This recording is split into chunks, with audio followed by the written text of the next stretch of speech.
daughters of Africa, yeah.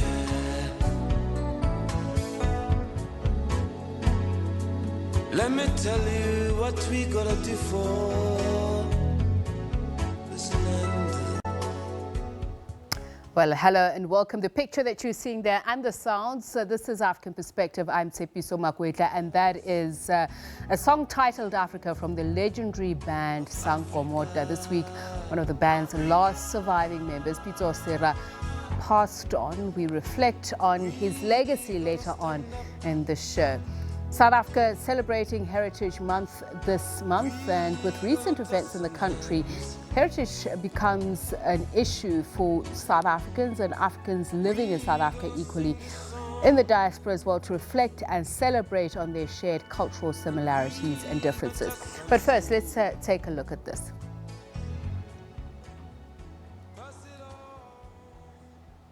Zimbabwean authorities have dismissed reports that they are denying Dr. Magombeya from leaving Zimbabwe for medical help in neighboring South Africa, or that he was tortured by state agents over the 4 days he had been reported missing. Dr. Peter Magombeyi is the president of Zimbabwe Hospital Doctors Association and was recently reported as abducted and later found in Nyambira, just outside of the capital Harare, last Thursday. But he was unable to recall what happened to him. Magombeya was due to fly out on Tuesday evening to South Africa to receive emergency treatment for suspected liver damage, although Dr. Magombeya has been attended to by a team of medical doctors from both government and his own private doctors. The results of the tests are yet to be publicized. His lawyers obtained a High Court order to allow his travel. Allegations are that Dr. Magombeyi was allegedly electrocuted and injected with unknown substances while he was in the hands of his assailants. Dr. Magombeyi was assessed by government doctors and his own private doctors, and other different medical specimens were obtained for further examinations. On the 24th of September 2019, 15 unidentified individuals tried to take out Dr. Magombeyi from his hospital bed, but the police, who were concerned for his safety, had to stop them. They stopped the individual awake to the fact that he was a victim of an alleged previous abduction. They called for reinforcements. The police is keen to apprehend the alleged abductors so as to bring them to justice and protect the public. They therefore sought the court's assistance in delaying Dr. Magombeyi's departure to South Africa before giving the vital leads they need to advance their investigation. It is duty of the police to protect the safety of all its citizens. The police will not ask for this delay beyond a sensible few more hours. By that time, the other information they are waiting for is expected to have been availed. The government would like to assure the nation that Dr. Magombeyi is not being held against his will. Once the police are satisfied that his personal security is guaranteed, government will ensure that Dr. Magombeyi is free to travel to a place of his choice without hindrance. So Zimbabwe's High Court Judge President George Chiweshe has dismissed with cause the application by Zimbabwe police to block Dr. Magombeyi from traveling to South Africa for treatment. Kenya is not on track to meet the 2020 global target to eliminate mother-to-child transmission of HIV. That's according to the country's health ministry. Statistic released by Kenya's National AIDS and STI Control Program, NASCOP, indicates that at least 22 children acquired HIV daily from their mothers last year alone, while 12 others died daily in the East African nation due to AIDS. The country had more than 8,000 new HIV infections. The report also indicates that at least 10,000 HIV-positive mothers and children missed life-saving antiretroviral treatment. Elimination of the transmission of HIV is ranked as one of the greatest public health achievements as a step towards an AIDS-free generation. That's according to the World Health Organization. Sarah Kimani has more. Until 2017, Kenya seemed to be on track to win the war against HIV/AIDS, at least as far as the prevention of mother-to-child transmission was concerned. Mother-child transmission of HIV, the rate, you can say 2015 we were at 8.3%, 2016 6.7%. That's a time now we had that framework, knowing that next we'll go to 5% and get validated. But you see what happened. We had so many missed opportunities that now it moved to 11.5, now we're at 12.4. All that means is among 100 mothers who are HIV infected, 12 will transmit the virus to the children. For a country to be considered to have eliminated mother-to-child transmission, it needs to have less than 50 new infections in newborn babies per 100,000 live births and a transmission of less than 5% from mothers to their breastfeeding babies. The country also needs to have an antenatal care coverage of at least 95%, with HIV and syphilis testing of pregnant women of more or equal to 95%. During a meeting of stakeholders in the country's health sector, the ministry admitted that it's off the mark. We recognize the fact that Kenya, unfortunately, is among the top countries with the highest HIV prevalence globally. And while we have seen a sustained HIV response with a stabilized HIV prevalence in the country, new infections amongst children, adolescents, young people remains unacceptably high. So why have the mother-to-child transmission rates doubled in 2 years? The children got infected during breastfeeding. And then some did not receive ART during pregnancy. And finally, some dropped off when they were pregnant. They did not get the ART. The two-day meeting will come up with solutions on how the East African nation can regain its footing in the fight against HIV/AIDS. We owe it to the people living with HIV in sub-Saharan Africa to deliver the drugs that will ensure that they live, that they actually live and see their children grow up just like our children are growing up. As well as the global target for eliminating HIV/AIDS as a public health threat by 2030. Sarah Kemani, SABC News, Kenya. On to South Africa now. We have been exploring what our common African heritage is as a continent in general, following recent events here. Former President Thabo Mbeki saying recently that part of the challenges of the Renaissance of Africa is to empower Africans to be proud of their traditions and of who they are, so that they occupy their pride of place as equals with all the peoples of the world. And as we know, traditional knowledge has also been impacted on by colonialism and apartheid, he says. This has included the propagation of false philosophies concerning the inferiority of the African peoples.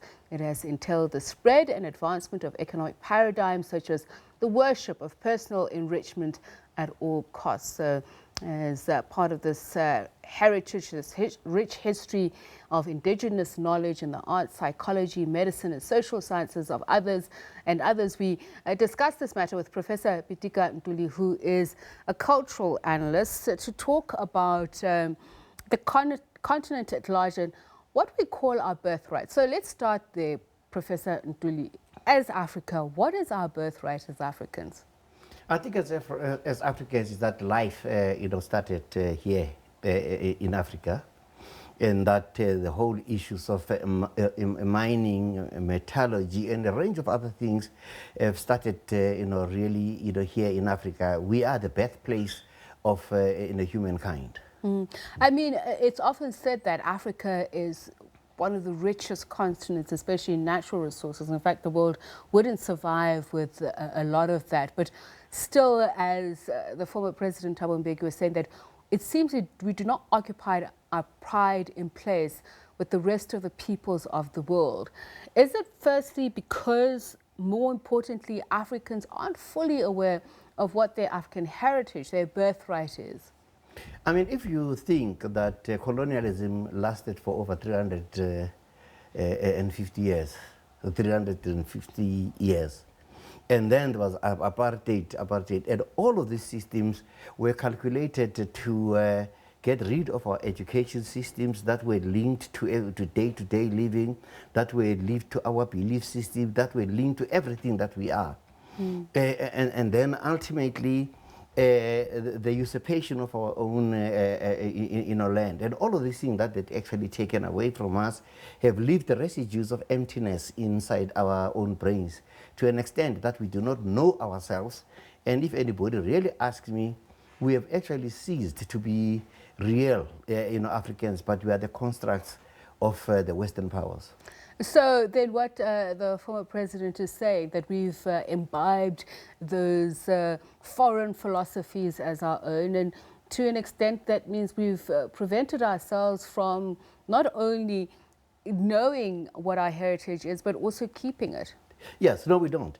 You see, he refers to the issue of the African Renaissance. The African Renaissance is about 5 or 6 principal things. One, the renewal of our thoughts and our ideas, the reconstruction of our civilization, the remembering of the dismembered members of Africa, which results in issues like at the minute xenophobia. And then also the issue of re-educating ourselves about who we actually really are and how much do we know about ourselves. I'll give you a couple of examples. Out here in Mashishing, which was called Leitenberg, heads were dug out there, sculptures that were dug out there made of terracotta, 500 AD. And those 500 AD heads that are somewhere in Pretoria University or somewhere have got similarities with the works that were done by No culture in Nigeria between 500 BC and 500. The biggest megalith, what they called Adam's calendar, where you arrange stones in order to align them to the stars and the movement of the stars. Here, in a place called Vatafar Boven, and it's about 75,000 years old.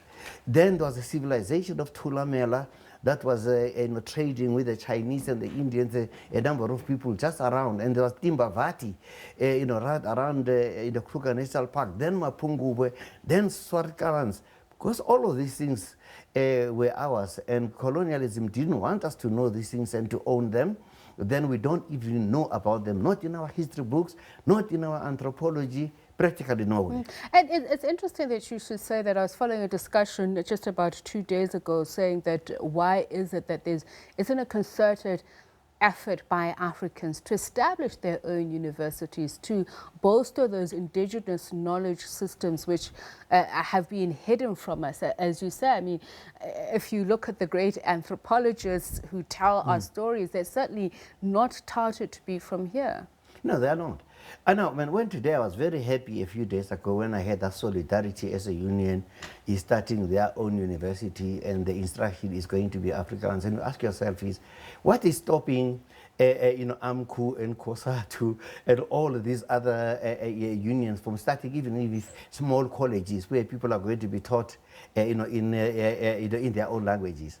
So the issue is that we are not a very innovative people. We don't take initiative on issues that really seriously concern us. Our problem is that we depend on deployed people who are deployed politically, who are not able to actually understand and to grasp the essence of what is happening. You can take any department, in government. When you get in there, many of the people don't understand what they are actually are doing.